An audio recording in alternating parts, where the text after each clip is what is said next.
Hey everybody, I'm Geno Reynolds from The Real Opinion. In just a moment, I'll have my review of Jack Ryan, Shadow Recruit, but first, The Real Opinion presents another quick review.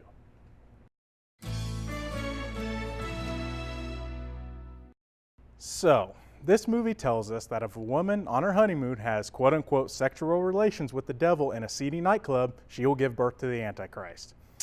Okay, I think that the makers of this movie should have planned this pregnancy better. Wait, there could be a sequel?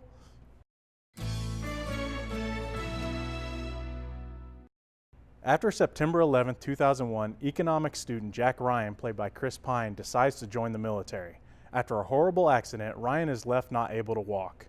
With the help of future girlfriend and med student Kathy Fuller, played by Keira Knightley, he is able to walk again. Shortly after, he is approached by the CIA to join them on a special undercover task force. Ryan joins the CIA, but may get way more than he bargained for. The trailers made this movie look just like a Bourne clone. While the action in this movie did remind me of those films, there isn't enough action in it to call it a clone. If you have seen the trailer for this movie, you have seen the majority of the action. The other Jack Ryan movies didn't have a ton of action in them either. They were more about suspense and politics, which is what I loved about them. While the story and suspense in this film are alright, it wasn't really anything you haven't already seen before. It was mostly entertaining, but just not very original. Things that happened in this movie reminded me of movies like Mission Impossible, and I can't believe I'm saying this, True Lies. The True Lies reference refers to the love story element. No, there is no Keira Knightley stripping for a villain that ends up being her husband, but there is the element of the love interest getting involved in her significant other's mission unwittingly. While the love story had promise at first, it just turns into a bad plot device.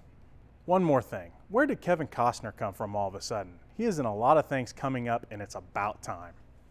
Well, this is an okay way to start off the reboot of this franchise. The filmmakers will need to step it up if they plan on continuing this current version of the character.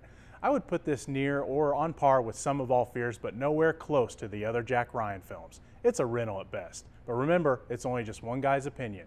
Tune in Friday for my review of Kevin Hart and Ice Cube's new film, Ride Along. Plus, I'll have another all-new quick review of The Nut Job. Until next time, I'm Geno Reynolds from The Real Opinion.